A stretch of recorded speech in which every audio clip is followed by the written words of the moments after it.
Hey there, NeuroTrain world. This is Erin and Katie and myself, Kelly. We're joining you for the month of September. We are excited about entering the fall season, and we have some really interesting classes for you this month that are going to revolve around our themes of we're going to talk about pain because we don't want pain. Pain is something we all try to avoid, right? And the science around it is fascinating and it gives us power so that we can get rid of our pain. So when we are looking at the class schedule, know that all of our work is going to kind of compounding interest on each different one.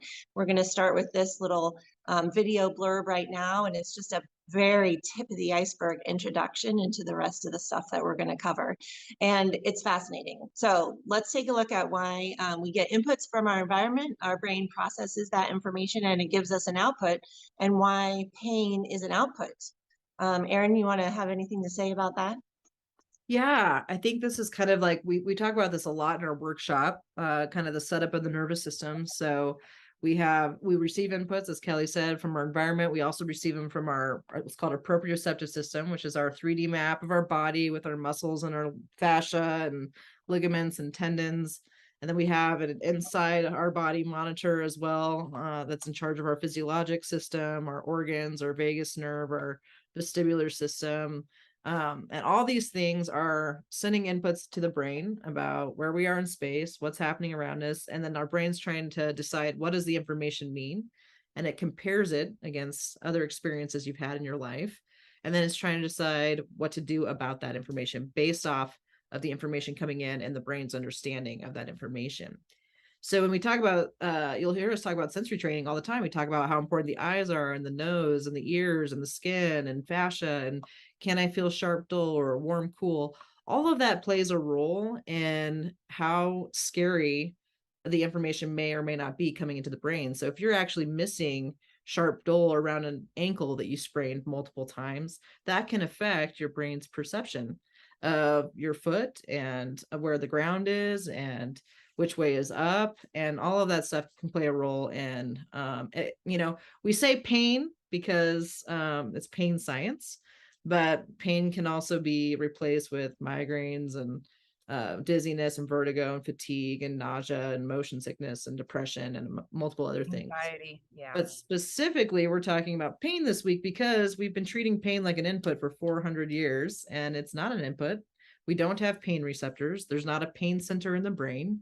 It's a multimodal decision based off of what the brain's interpretation of things are, and then it creates pain to actually modify our behavior, so we don't shred ourselves apart with because we have the capability of actually shattering our own bones and ripping our own muscles just because that strength is there. So any other thoughts on that, Katie? This one is near and dear to me. I found Z Health because of a chronic pain condition that I was told was for life. When I got the diagnosis at 25 years old, I was told it was something I would learn to deal with, that I would just have to figure it out. It was part of my life forever now. And no one's found a way to cure it. Fast forward 9 years. Last week, I had it removed from my health chart. So my doctor actually moved it from the front page of my chart to the very back and marked it as a resolved condition. And we both had a little bit of a cry over that because she's never been able to do any of that for anyone. I was told they would never be able to do that for me because you have it for life. And she just didn't think that was a thing that could happen either. And so now she knows, as a doctor, this can happen. This can happen. People can recover, make full recoveries. Unfortunately, that meant that I had to go back to school and learn all of the pain neuroscience and amass bookshelves of literature and do a lot of work to heal myself. And thankfully I have Kelly and Erin who have helped along the way, Zach Rye and a lot of other people who have helped me get here. But that gives me the unique perspective of looking at this at any chronic pain condition. Your back hurts, your knee hurts, you've been told that you have this for life. I can confidently say it's not for life. It doesn't have to be. And it's these techniques that worked for me. It's learning about sensory. It's learning that my pain was in my upper left quadrant, my left arm primarily. But part of that healing was not necessarily just working on left arm. Like Erin said, if you have a scar on your ankle and you don't have the ability to tell the difference between sharp and dull, or hot and cold, or warm and cool, your brain may see that as a threat, because how is it supposed to know if you're stepping on something sharp or something dull, or if it's a threat? So sometimes it gets a little hyper focused and overreacts to things because our brains don't know, they don't have enough information.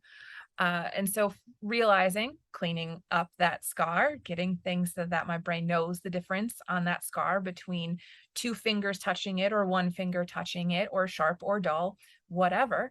My inputs are much clearer now.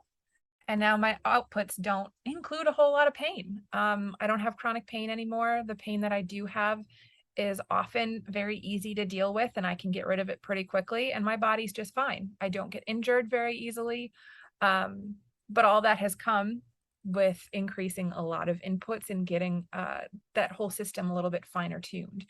So yeah, I think this is going to be a really incredible month for us, for our clients, for any of those, those of you that may want to start joining us to learn. Oh, I've been told this is for life, but maybe it's not. Maybe we can find some relief in there for you.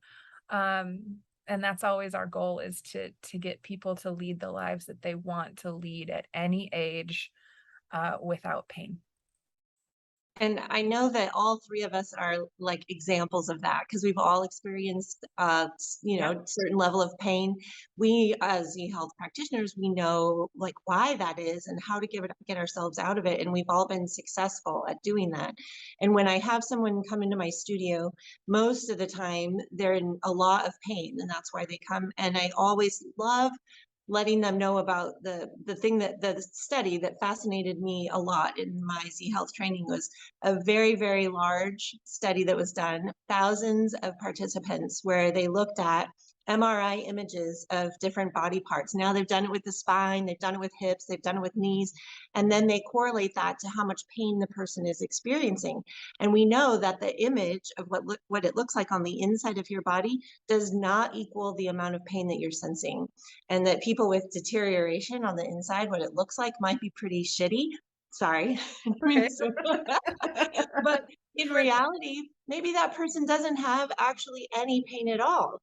Whereas another person, their image might not look that bad, but they are in incredible pain. So these things that don't line up. And I think that's really empowering for people to know that the image they get from their doctor's office doesn't mean that's their reality.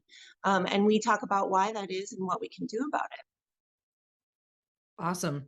Yeah, and the last little piece that will chime in here is pain is part of like neuroplastic change. And so if your brain practices pain to change your behavior, and it's effective, and it makes you lay down and stop and slow down and maybe eat more or sleep more or whatever your body's trying to get out of that, it starts to become more efficient at creating that output over time. And then that's where the maladaptive plasticity comes in. And so all these cool neuromodulation things that we do in class are all ways to kind of interrupt that maladaptive plasticity and modulate it so that you're starting to shift things. And that's the beauty behind the functional neurology stuff that we do, blended into that pain science piece. Is your nervous system's unique to you, your pain is personal to you, and your brain is creating that for a reason. And that doesn't mean that it's in your head and that you're crazy. It just means that your brain is creating that output unique to you and your situation based off the context of your life and whatever stressors you've got going on.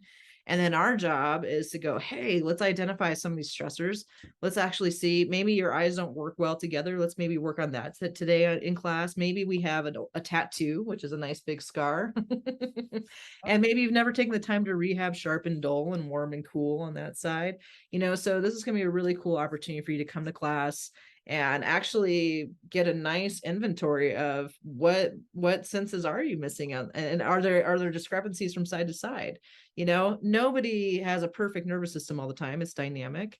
And then we can actually start to work on getting you out of pain, improving range of motion, building strength. We'll talk about pain avoidance and how that's a cycle that we perpetuate by not moving as much. Not pain avoidance, movement.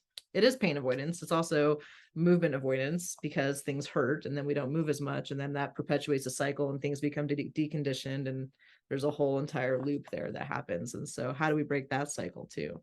So definitely join us for class this week. Is there anything else you guys want to add to the? Our Q&As on the 2nd and 4th Wednesdays will also be centered around chronic pain, what it is, pain in general, not just chronic, but what creates pain? What's the cycle? What are the receptors in your body doing to make that happen, and how we can help that? And that's particularly the metabolic Q&A. So our neuro class on Tuesdays and Thursdays will also be going through like different topics as well. So we'll do our next video on the metabolics. So stay tuned.